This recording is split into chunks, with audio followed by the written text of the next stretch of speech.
everybody, to the Revenue Problem Solvers podcast, where we try to crack the code on growing your business by tackling the challenges that keep revenue leaders up at night. I'm Carl Ortmans, and on today's episode, we're going to dive into the topic of the future and the future of demand generation. And this is one where I'm incredibly excited to talk about because I have interests, opinions, and I also know that my guest has some very high interest and also some very hot takes, I'll say it that way, on the topic. Today's podcast is sponsored by Virtual Causeway. Virtual Causeway is a B2B go-to-market partner who helps you generate more qualified leads, speeds up your sales cycle, and grow revenue without adding headcount. Learn more about them at virtualcauseway.com and mention the show for a special rate. Now, before we jump in, here's why today's conversation matters. Imagine implementing just one strategy from today's discussion and watching your revenue metrics shift within weeks, not months. That's exactly what the goal of this podcast is. Let's talk about the revenue challenge that others have faced and how are they solving it. As I like to say, success leaves clues. And today we're going to highlight those clues for you. With me today to talk about this topic is Tyler Lessard. So Tyler and I go way back, and I say that with all endearment, working together at Research in Motion, more commonly known as BlackBerry. And then we were also early members of Vidyard. Tyler was the VP of Global Alliances at BlackBerry before becoming the Chief Marketing and Product Officer at Fix. Then the VP and go-to-market executive at Vidyard. And today he's a CMO at Technology Vice. On top of that, he's the founder and chief feeder at the Sales Feed, the founder of Outside In Marketing, and you'll likely find him teaching courses with Pavilion. Tyler, welcome to the Revenue Problem Solvers podcast, and thank you for joining us. Carl, thank you so much. Very happy to be here. You've said my favorite word, revenue, like 18 times already, so I'm stoked. I'm Awesome. Absolutely stoked to be here. Well, let's solve some revenue problems, shall we? So before we dive in, if you can kind of share with the audience a little bit about your world. What industries or verticals do you work in today? What are the selling motions? What size companies do you work with? Kind of give the audience a little bit of context around your world, please. Yeah, so a little bit of background on me. As Carl mentioned, my really formative years as a marketing leader were at Vidyard over the last 10 years or so, where I had an opportunity to focus on building categories for video marketing, which was really targeting a marketing demand gen content audience. We also built categories around video selling, which allowed us to really branch out and build communities and, of course, demand and revenue in the sales world, the B2B sales world, primarily at tech companies and SaaS companies. And my absolute favorite experience in that time at Vidyard was, as I mentioned, that opportunity to really build and grow new categories, to create demand as well as capture demand, and to really leverage partnerships in the ecosystem to find and convert people who never even knew they had a need for what we offered. So that was a really, really fun, exciting, and a lot of lessons learned over those 10 years. I'm now CMO at Technology Advice, which brings me to my next passion. Technology Advice is a B2B media publisher, one of the largest in the world, in fact. We own and operate more than 30 different tech media brands, including like Tech Republic, eWeek, eSecurity Planet, and others. So we actually have a very large global audience of IT, HR, finance professionals, and we run demand gen and marketing programs for our clients into our audience across our media sites. So in my business here, we are targeting other marketers, demand gen teams as our customers, and those are the folks we're out there building demand with. It's always fun when you're trying to build demand with demand gen marketers. Lots of inside jokes we can make, lots of inception moments. But that's where we're at right now. That's awesome. It's selling to the people that you work with and operate for is very different. So I can only imagine how that operates. But yeah, definitely check them out at the Technology Advice. So how do we got the topic today is Tyler and I connected and I said, hey, what's a successful revenue initiative you've led or an existing challenge you're solving today? And it started this fun chat about the future of demand gen and what marketing should be focused on. And the context there is with cookie-based tracking becoming sort of a thing of the past, with AI, the the emergence of AI and how marketing is leveraging it, and the emergence of the ChatGPTs, Perplexities, Claudes of the world, people are doing research and getting information now in different ways than they've ever launched. And so it sparked a question of like, well, is demand gen today broken, or are we in a phase of learning? And so I have to think you have a hot take, but maybe there's the first starting point. From your perspective, is demand gen broken, or is this a phase of learning and we're learning it together? What's your opinion on where we are with demand gen today? Well, I would say yes and yes. In some ways, demand gen has broken over the last few years, but that's okay, right? Demand gen, frankly, should break. I mean, marketing should break every 5 to 10 years as the world around it changes. And those timelines are like shrinking now. It's like every 2 years now, things are really changing in the market and driving us to reevaluate, like, how do we create demand? How do we capture demand? How do we move people through into revenue? And like, to your earlier point, a lot of these different changes that happen are 9 times out of 10 driven by changes in buyer behavior, in changes in how our audiences, how our customers are learning, are researching, are buying, what their needs are, how those have changed, what really the just some of the fundamentals of the demographics that we're catering to. And over the last few years, we've all seen it. Over the last decade or so, there's been big shifts towards a heavy push towards inbound and content marketing as the world all went online, as buyers were now engaging not just in like blog posts and ebooks, but they're watching videos, listening to podcasts. It really forced us all to diversify how it is we were reaching audiences across channels, across different formats. And that was a really fun thing that like broke for a little while, and we figured out how to fix it. And now we're coming to this, this sort of next breaking point in the world of B2B marketing, where our audiences are changing once again, right? They're more and more, to your point, relying on AI search engines to ask questions, to get answers. Their dependence on different types of content are changing, partly due to the rise of AI and the proliferation of content. There's so much out there now that they're really looking for like highly credible, truly trustworthy content that they can consume. There's all these things happening, even right down to, again, the channels that we have to reach them on. So a lot of things have changed, but I will say, Carl, that as a marketer, one of the things that I love is that there are some things that have not changed and frankly will never change, right? Like the power of building a strong brand in the market. I think we're coming back around to that, Carl. Like, that is more important, and I'll talk about why, than ever.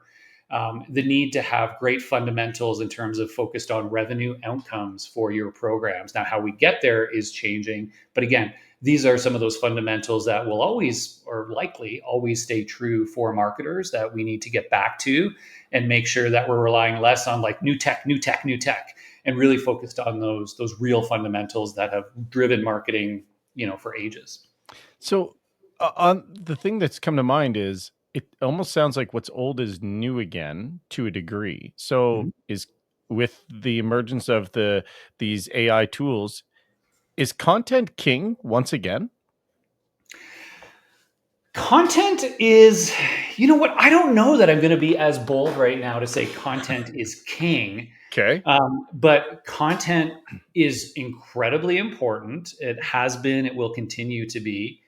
Um, but one of the interesting things, like I've really learned and seen over the last few years, is that the right, like, this is going to sound so cliche to everyone listening here. So just give me a moment here, right? Like, marketing still is about the right message to the right individuals at the right time on the right channels, right? And you're all rolling your eyes. I know, I apologize. Right? Of course, Tyler, what a cliche, but like, that is so true. And again, the things, when you break that down, you're like, the right message, okay, like, that's great content to the right individuals. That's great, like targeting, understanding your ICP.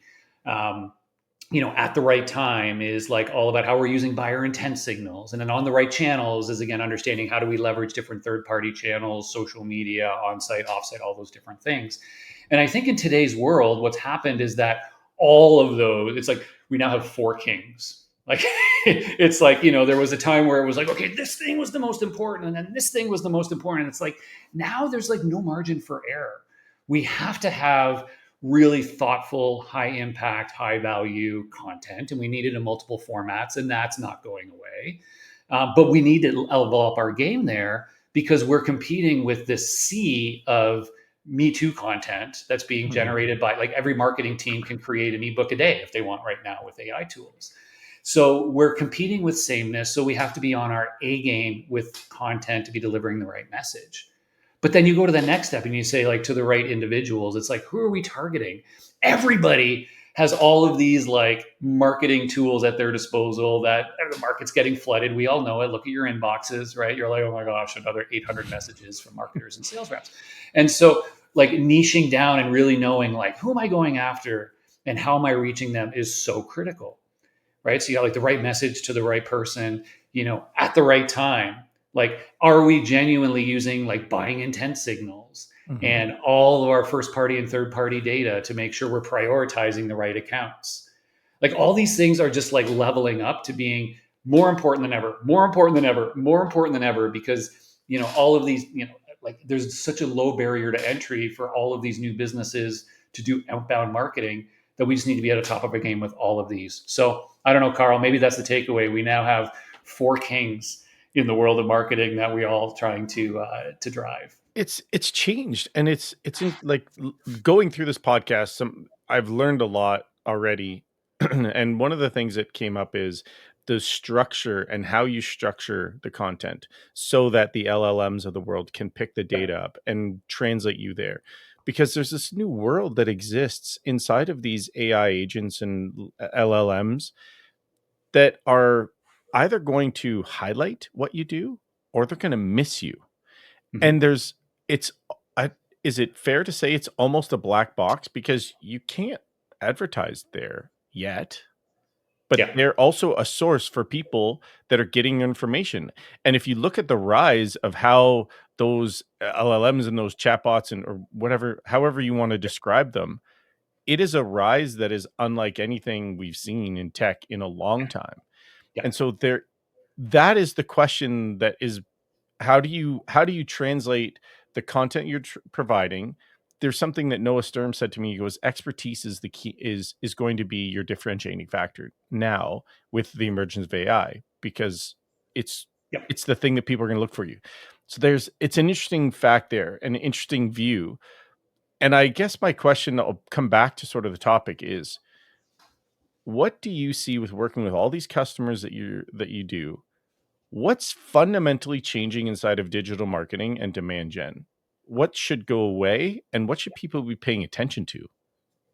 Okay, so let me start by answering this, kind of going back to one piece of the puzzle, because I want to touch on something you brought up, which is really important, is the impact of AI and AI search from an audience perspective, right? So let's keep away from like using internally, and this is one piece of this Okay. bigger puzzle. So as you said, there is, a much more likelihood now that somebody who's learning about a topic is going to use an AI search engine to learn about it. They might use Notebook LM to summarize and regurgitate back, and so that is having two very concrete impacts on what we need to think about as marketers. So, number one, something you mentioned, which is how do we optimize our content to maximize our chances of being referenced and served up in those AI search results? Mhm. So, when somebody does type in who is the best lead gen provider for cybersecurity companies, right? We want to make sure that technology advice gets part of that list. No different from how we would have traditionally wanted them to find a piece of our content and click through to it. Mhm. So there are things, so it is a bit of a black box, but there certainly are things that marketers can and are doing to maximize their chances of getting picked up by the AI agents or the AI search engines and being included in those results, right? So there are simple things like we're restructuring our content to better serve a AI engine than a traditional search engine. And if you spend some time in this, you'll learn some of the nuances to, like, Mhm. oh, when AI is looking for something, it's looking slightly different from what traditional search engines were looking for. And so there's like very specific things like changing your headers in your content to be more like question based. So it knows if it's getting that question, it's going to look for headers that actually have that question because it knows Hmm. it's going to answer it. There's little things like that that we can do to optimize our content for AI as opposed to traditional search. So that's something we should all be doing, learning about, and thinking about. And your SEO teams should absolutely be learning about that. What are the differences, and how do we now optimize for the AI search as opposed to traditional search? So that's one thing. The second thing is that even if you do all that, let's be honest, Carl, very few people are clicking through those like links or references. Even if we get our name in there, we're like, it's somewhere down at the bottom. They probably already gotten the answer and they didn't even see our name referenced. And so the reality is that is pushing for more and more focus on brand, right? This is the what's old is new again. Hmm. Why? Well, because again, traditionally it was they'd search for that, they'd find some things, they'd click on our link and two other links, they'd go to those websites, they go, cool, these are the companies I should talk to. But now they're getting the summary, and sometimes it'll reference companies, sometimes it'll be vague. But now they're going, okay, I've kind of learned about this topic. Now, who do I know in this area? Like, what are other people talking about? What are my friends talking about? Who have I worked with in the past? Or like, who's top of mind for me right now? And so more and more, like they're coming into those searches with like a lot more information. And, if you have that brand preference outside of them coming to your website and doing those other things, you have a leg up because less of the research is now being done on vendor sites. More of it is being done in the AI engines and through other means. And so that importance of you coming up as a brand that they're familiar with, that they're interested in, becomes more and more important. We have to rely less on our own websites and more on building that brand familiarity and brand association and all those great things. So that's something I'm really passionate about, and I think is going to continue to happen. You hear some folks out there saying like the website is dead because nobody's going to vendors' websites anymore to learn about them. That's certainly not true. Your website is still really important, but it's not the first place people are coming to anymore to learn, right? It's like further down the line. So you need to figure out how to get that brand familiarity and interest without so much of a dependence on your own content to make sure that people, when they're getting to that point, they're going, okay, this is one of the companies I got to go check out. Hmm. And I think that's a really, really important thing. And I didn't answer your full question, but that was a long answer to that really important point, though, of like, how is AI search changing what we need to think about as marketers? But I think this is a really fundamental transition point, and why like brand is back as a super important thing. And then on the other end of the spectrum is like really, really doubling down on smart targeting, on leveraging like real buyer intent signals to be really focused on who you're going after, because spray and pray doesn't work anymore. So we're almost like at the two ends of the spectrum, brand and like really targeted down funnel programming. Those two things are really, really important. I'm like, I don't know, I'm like got a cow here. I'm milking anyway. But those two, like we focused so much in like the middle of the journey before, which is Yeah. great. But I think like these two ends are like what are really, really going to define great marketing going forward. I'm excited to see it because when Google changed the way that they're serving up information, because Google, I think, was the first one to do it, to say, look, I don't even have to go to the website. And you saw marketers start to freak out because all of a sudden their traffic, if they were getting 10,000 a month and all of a sudden dropped to 1,000, like Yep. what changed? What happened? So that really pulls into the question, and I like how you're talking about the smart targeting and the brand. And it's also, there was a shift at one point where you had to take your keywords to be very short, like short tail keywords. It seems now we're going more back to those long tail keywords, or the long tail, for people to be able to ask the question, because that's how the LLMs of the world are picking it up, because people are asking a question, not just putting a topic and carrying through. So now the question goes, I haven't done the optimization to my website like you talked about with the AI stuff. I haven't done it. I'm still relying on my keywords to get me to where I want to go. Yep. My website traffic is down. How do I look to evolve my marketing strategy for what's happening today so that I can get that website traffic back up, or I can get those leads back to my website and fill those contact us form out? What are you seeing that world today? Or maybe do you have an opinion Yeah. on what people should be doing? I think so. First of all, it's shifting mindset, and it's shifting away from a mindset many of us have had for many years, away from quantity to quality. Hmm. Right? Like it sounds simple, and we're all like, "Of course, Tyler," but it's like a really important thing. Like for the last decade, with like inbound being such a focus and buyer behavior driving us that way, rightfully so. Many of us really focused on volume and quantity, right? Like let's get more traffic to our website. We'll get all these different like lead magnets and conversion points, and it's a numbers game, and we'll drive people through the funnel. And of course, we were trying to get the right people to the website. Like I'm not saying we were all just spraying and praying, but we really focused on broad sets of keywords, broad sets of topics, get people in who look and feel like the right folks. We'll get them into a nurture. They'll actually read our nurture emails, and we'll convert a bunch of them further downstream. And like I think that is like still healthy, but the reality is I think we need to reset our expectations and reset our mindsets to say we need to focus on generating the right traffic to our website. We need to not use our old benchmarks of 10,000 visits per month. It's irrelevant now. Like you Hmm. just got to kind of cut the cord and go, what are our new benchmarks that we want to focus on? And like, how do we reset around that and say, what are we doing to make sure that we're carving our niches where we need to? We're getting the right down funnel traffic to our website, and we're doing our best to capture that demand that is out there.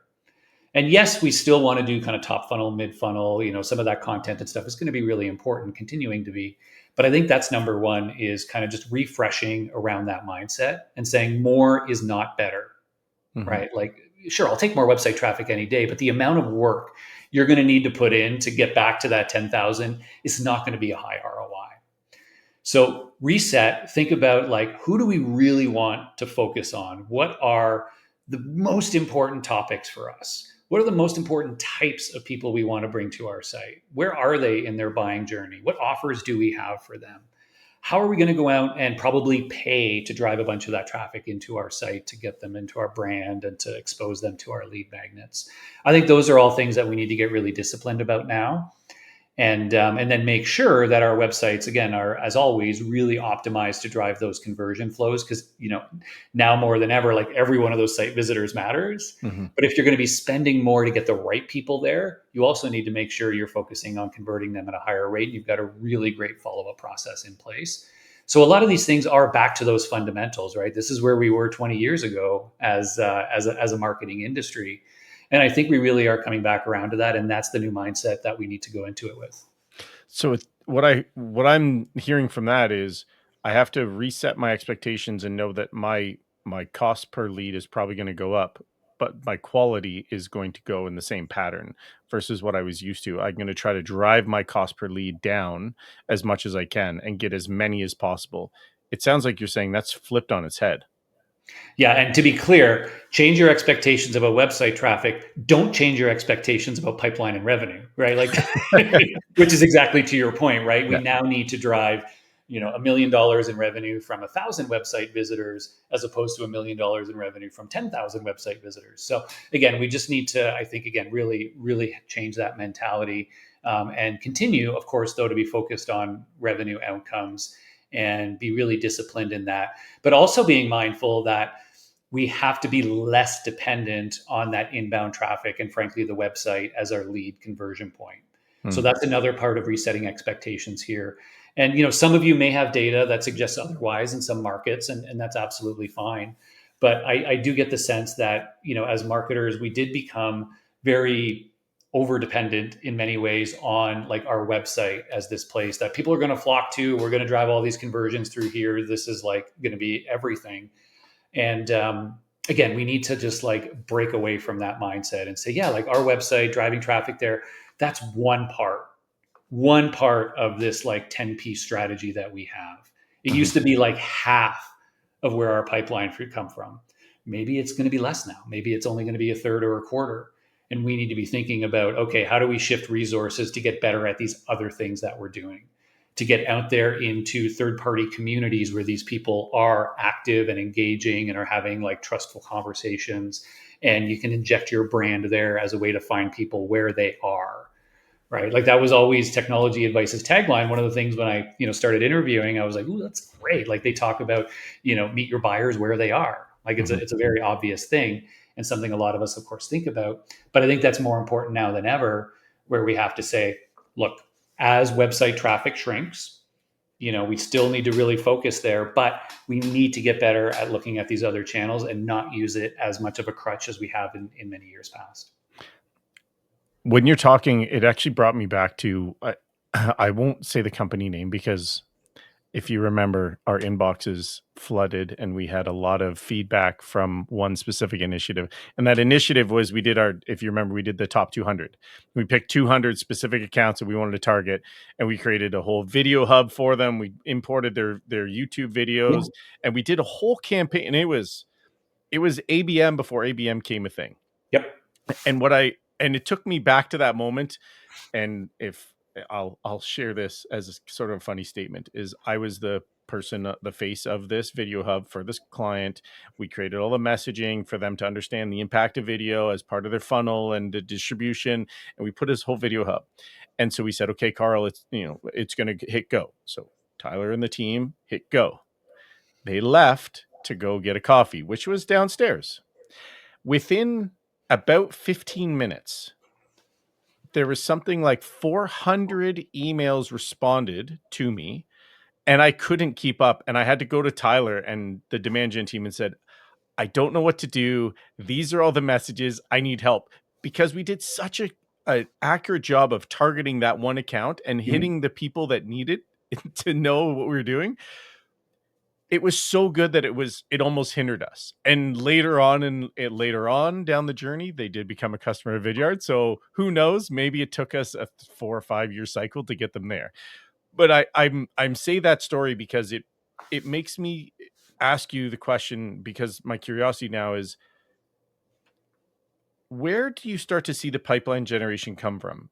Is it an ABM model? You talked about these different communities, etc. Yeah. Is it an outbound team? Is it inbound?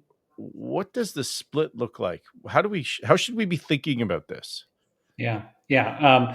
And before I answer that, to be clear, half of those responses were unsubscribes. But you're right, we did convert a bunch of those accounts, which was phenomenal. There Uh, might have been a cease and desist message or two in there as well. Look, I can't say one way or another, but yeah, no, it's exactly the right point, right? Like when I was talking about that earlier, of like this, like we were focused a lot on this like middle part of lead gen and demand gen before, and now like brand is more important than ever, and these like really targeted, in signal driven programs are like more bottom of funnel slash targeted, higher touch, are increasingly important. And exactly what you talk about, like ABM is a perfect manifestation of that, right? Like that's, really when you look at ABM, it's about hyper targeting, it's about hyper specific messaging, it's about timely and relevant outreach. And it's about using buying signals to know and prioritize which of the accounts that we really care about are most likely to engage right now. So it's a really beautiful kind of manifestation of that, like right message, right time, uh, right channel, and right contacts. And so, yes, I think things like account based marketing, as we define them today, are very important today and will continue to be. I see that in my role at Technology Advice, not just as a marketer, but with the customers we work with. Like it's like the majority of programs that we run, they're no longer just coming in with like, here's our ICP filters. We want to target this title and this geography and this seniority. It's much more, here is our top 200 target account list. Here are the different personas. Oh, and by the way, that target account list is broken down into 50 in this industry, 50 in this industry, and 100 in this one. Each of them have very specific, unique messaging. We want to reach them on relevant channels where they are.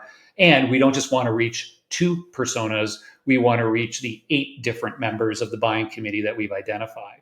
And each of those 8 members of the buying committee probably need to hear a slightly different message, or maybe 4 and 4, right? And so that we should be putting a different piece of content or a different ad or a different offer in front of those folks. That is like glorious marketing, right? Like that's like getting down, being hyper specific, hyper targeted. Does it cost more per lead? Absolutely, right? You're spending a lot more energy and taking advantage of those precious bandwidth. but the expectations in terms of the returns are much higher. And that's an area that isn't impacted by all the AI stuff going on. It's not impacted by the AI search engines, right? It's much more of a like, this is where it comes back to like the website's kind of going down to this. Now you got to look at how are these other things contributing to your pipeline. Things like ABM are absolutely one of those. Of course, the answer is always going to be, Carl, like what's the right mix is always going to be, well, it depends on your business. Right. For those companies who, of course, do, focus on, larger deal sizes, longer deal cycles, bigger products and services, those are typically going to be much more oriented towards ABM plays because by nature they require, more relationships within companies. They require lots more touch points, all those kinds of things. If you're in a smaller, or if you're in a business who's targeting more towards mid-market and smaller companies, you're going to continue investing in a lot of these other, hyper growth motions. You might have a product-led growth motion where you're now investing more in how do we leverage targeted advertising to drive users into our free product, and then be really smart about how do we identify cohorts of users, bubble those up to our sales team, bubble those up to our marketing team, and do really targeted programs, again, hyper personalized into those accounts that are driving them up to the next stage. So like all those things are still in play and I think are maturing for businesses. But I think all of those are more and more important parts of these go-to-market motions. They're also driving an increased imperative around everybody's favorite buzzwords, sales and marketing. Alignment. Yeah, let's go, Carl. Who doesn't love some good sales and marketing alignment? But in all seriousness, right? Like Yeah. and I love the way that a lot of folks are talking about it now. It's really about go-to-market alignment. It's Yeah. sales, marketing, product, client success. And things like a successful product-led growth motion, things like successful ABM, those are like hinged on an integrated go-to-market motion where the teams are aligned. They're all aligned around revenue outcomes. And the way that you are attacking these accounts, everybody is aligned on like why are we going after them, what are the products that we need to support those folks, which ones are existing accounts versus new accounts where we want to do a land and expand, or we want to do an expansion play as opposed to a net new play. All those things, right, are just like great fundamental marketing. And more and more of what I'm seeing is heavier weight on those sorts of things versus continuing to pound the SEO engine. Content is still really important, but in some cases, it's now more important for those outbound programs. It's more important as a way to support your ABM. It's more important as a way to reach people in communities and offer them truly helpful content that builds your brand. And a little bit less about the content being for your website where you're expecting people to come to you to find it. Hmm. What I that was gold. So I think that was if you were to rewind about 4.5 minutes and just listen to everything Tyler just said, it was fantastic. What I heard from you, I take away three key words as part of that: focus on the fundamentals. Make sure you have alignment across the entire go-to-market engine because the sophistication of what we're doing today has changed. And if those are the three words I could pull out of it, and it's really interesting of how do you get there, and even throughout the conversation you've said of the segments, the targets, and then you start to continue to go down, and we want to go to these accounts, but they operate in this channel, they operate in that channel, and that level of sophistication is going to be challenging. So, not to go too far because I know we'll have to get wrapped up here soon. What do you see as an emergence, or what sort of an advice as you're looking at the revenue generation, revenue creation? What's the emergence that you're seeing for driving that activity back to somebody's website, or even for them to fill out a contact us form, or the do a demo seems to be becoming a thing of the past. What's the thing you're seeing now that's that magnet to get people to talk to account executives or business development reps? Yeah, I mean, whether it's, to your point, whether it's like a get a demo or whatever it happens to be, look, what we're all trying to do as sales and marketing teams is to create conversations with our prospective customers, Mhm. right? Like that's what all those things are meant to do. Whatever path they come in, we're trying to create a meaningful conversation where we can now genuinely learn more about their business, sort of understand if and how we might be able to help, and then to start to move them through a process. And so I think at the end of the day, we still need multiple different mechanisms to enable people to both raise their hand to have that conversation. Things Mhm. like contact us forums, demo requests, those are still valid and relevant, and a lot of people in the buying market expect those. But in many other cases, there are people who simply aren't, like, they're never going to fill out one of those forms, and they need to have those other opportunities to raise their hand. I think outbound sales motions are still very relevant, whether they're AI led or not. Doesn't matter. At the end of the day, it's got to be just really great, smart, timely outreach to try to create that conversation. I think there remain really great opportunities for us to leverage really strategic thought leadership to create those conversations. And what I mean by really strategic thought leadership is, how are we producing content that is like genuinely helpful and valuable, B, highly credible and trustworthy, and C, demonstrates your brand's, the word I like to use is authority on that topic. And that level of, like, this isn't just about like your next like ebook on such and such that's a lead magnet, like that's fine, but what topic are you going to own in the market, and how are you going to rally around that to create content, to create a program that's going to enable you to create a conversation with a prospective client, right? Mhm. Like, that to me is the really important thing. I'll give you an example from my own marketing team, right? So we're very passionate about this topic of B2B marketers, demand gen marketers. They need to find the right partner that they can trust to deliver great lead gen results for them. And a big problem in the market that we've seen, frankly, is there are like hundreds of different lead gen agencies and others that are a little bit smoke and mirrors, to be honest, Carl.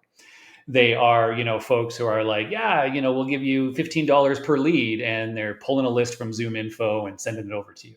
Almost that bad. For the record, Virtual Causeway is not one of those. I highly endorse and recommend Virtual Causeway. I know that team very well, and they are one of the good guys. Trust me, folks. So back to my topic, though, is like, there's this topic in the market that we're really passionate about owning, and Mhm. it's how to find and evaluate the right lead gen partner. And so that is a conversation we're creating in the market. And we've created multiple content pieces. We've created a checklist for, when you are talking to a new lead gen partner, make sure you're asking all of these questions to help identify red flags, to validate their validity, to validate their credibility, to understand how they do different things, right? We've seen enough of this to know what questions you should ask to identify those potentially bad partners. We created, of course, a great ebook and guide. We have videos about it. We have all sorts of great resources that cluster around this topic, because we want to own that conversation in the market around, how do I choose the right lead gen partner for my business? How do Mhm. I identify red flags in? So anyway, so that is a topic that we get really focused on, and we develop strategic thought leadership around it. We did research, right? We do all of these things that are very credible, very trustworthy, and first and foremost, very helpful to marketers. We had real marketers like review the content, like, what do you think? Do you agree with this? Are there other things you'd add, right? And now that becomes a platform for us to create conversations with our prospects. When our sales development reps and our account executives are reaching out to a new prospect, they're often leading with, hey, your team has probably had to like find new lead gen partners at some point. I'm curious how confident you've been in selecting the right partners. Like, have you ever been burned? You probably have. We all have. So I actually thought it'd be helpful if you had this cool checklist that our team pulled together that like helps you understand what questions you should ask new lead gen vendors. And like, I hope this really finds, I hope you really find this to be helpful. And like, that is something now, like target accounts we're going after, all those things, like we have variations on that language to reach out to them. And what we're trying to do there, Carl, is not book a demo. We're not trying to get them to contact us. We're trying to create that conversation with them where they Mhm. come back and go, actually, this is super helpful. Thank you. I got a couple questions about it, or a couple of ideas. And, that creates that conversation. And now we move forward with, hopefully eventually they'll go, oh, the light bulb clicks and they go, you're one of these demand gen partners who check all these boxes. Wonderful, right? And we genuinely do, thankfully.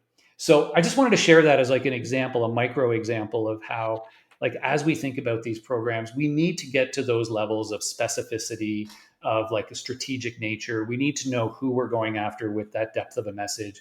We need to be really disciplined in that.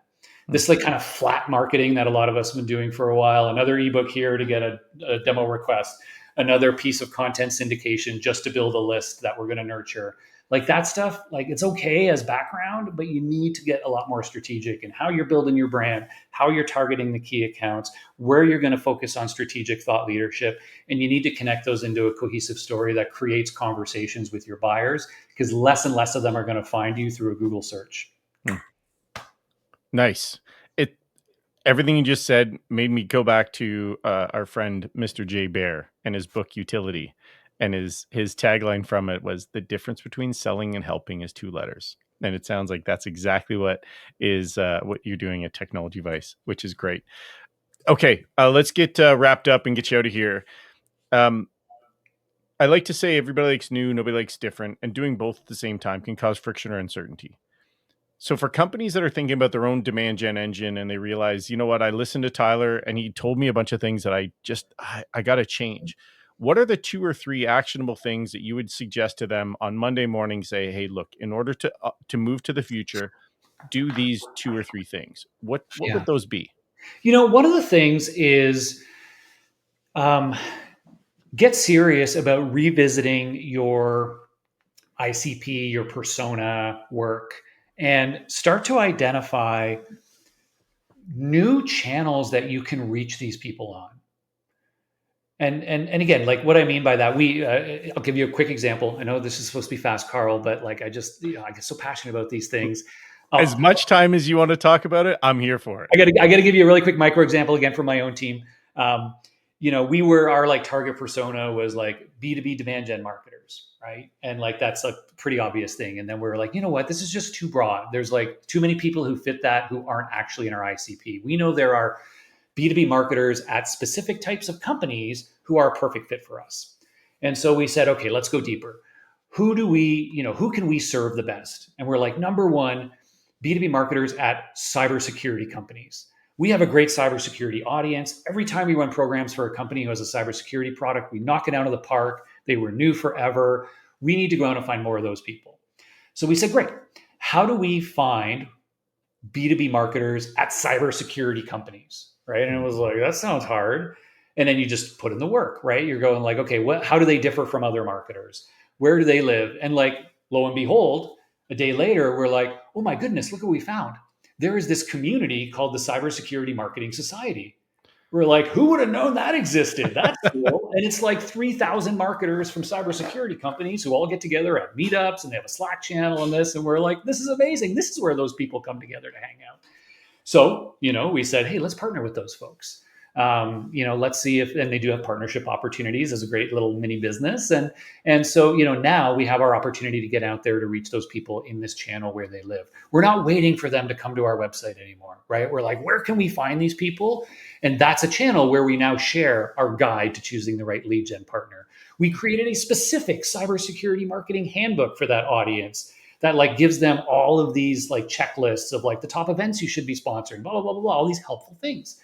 And like that has like really changed the game for us. And it's about getting down to that level, not of just who these people are, but where can I reach them? What events do they go to? What communities are they a part of? What media sites do they frequent? What brands do they follow? What influencers do they typically follow? What are the top YouTube channels they care about? What are the top social media channels? Like you got to get to that level to go, I need to go out and find these people. I need to get my brand in front of them. I need to get my story in front of them. And I can't wait and sit back for them to do a Google search and land on my site.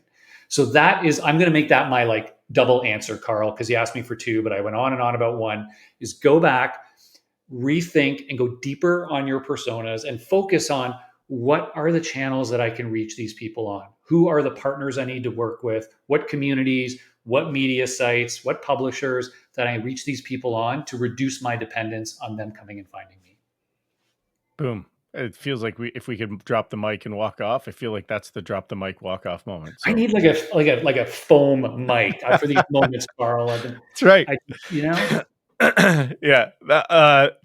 Thank you, Tyler. So let's get wrapped up here. So that will wrap up another episode of today's Revenue Problem Solvers podcast. I want to thank Tyler for sharing these incredibly invaluable insights and strategies that you can put into action tomorrow. What I heard from him, expertise, find your expertise, go deep. If you found value in today's conversation, please like and subscribe the episode, and also subscribe to the podcast wherever you listen so you never miss an episode. If you have feedback on how to be better, or there's a topic that's come top to mind for you, or if you even just want to be a guest on the show, love to hear from you. Thank you for investing your time with us today. And remember, success leaves clues, and every revenue problem has a solution. Sometimes you just need the right conversation to find it. Until then, it's Carl with Revenue Problem Solvers, helping you turn obstacles into opportunities. Thank you for being with us today. See you later.